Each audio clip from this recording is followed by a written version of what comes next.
ജാതി മതഭേദമന്യേ എല്ലാവരും ഇരിക്കുന്ന ഒരു നാടാണ് നമ്മുടെ നാട്. പക്ഷെ ഇപ്പൊ നമ്മുടെ നാടിന്റെ അവസ്ഥയൊക്കെ മാറിക്കൊണ്ടിരിക്കുകയാണ്.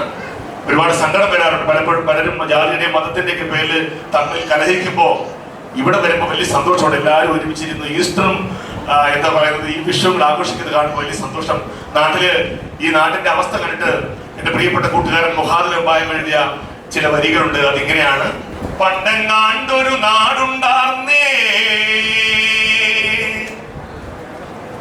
ആ നാട്ടിൽ പുഴയുണ്ടാർന്നേ, പുഴ മുഴുവൻ മീനുണ്ടാർന്നേ, മീനിനു മുങ്ങാൻ കുഴിയുണ്ടാർന്നേ, ആ നാട്ടില് വയലുണ്ടാർന്നേ, വയൽ മുഴുവൻ കതിരുണ്ടാർന്നേ, കതിർ കൊത്താൻ കിളി വരുവാർന്നേ, കിളികള് പാടണ പാട്ടുണ്ടാർന്നേ,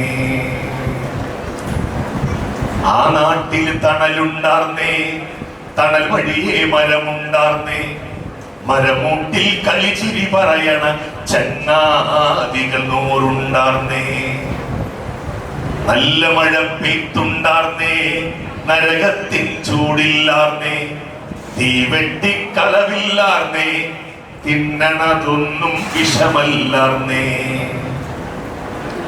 ഒരു വീട്ടിൽ അടുപ്പ് പുകഞ്ഞാൽ മറുവീട്ടിൽ പശിയില്ലാർന്നേ, ഒരു കണ്ണു കരഞ്ഞു നിറഞ്ഞാൽ ഓടി വരാൻ പലരുണ്ടാർന്നേ, ആ നാട്ടില് മതിലില്ലാർന്നേ, നടവഴിയിട വഴി നൂറുണ്ടാർന്നേ, 4 മണിപ്പൂവുണ്ടാർന്നേ, നല്ലോർ ചൊല്ലിനു വിലയുണ്ടാർന്നേ.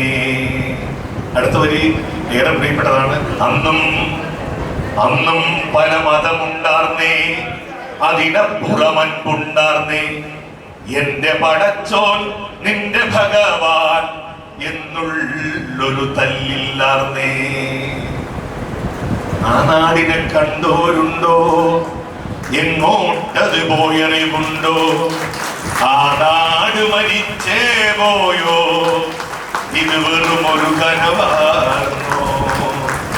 പണ്ടെങ്ങാണ്ടൊരു നാടുണ്ടാർന്നേ, ആ നാട്ടിൽ പുഴയുണ്ടാർന്നേ, പുഴ മുഴുവൻ മീനുണ്ടാർന്നേ, മീനിന് മുങ്ങാൻ കുഴിയുണ്ടാർന്നേ.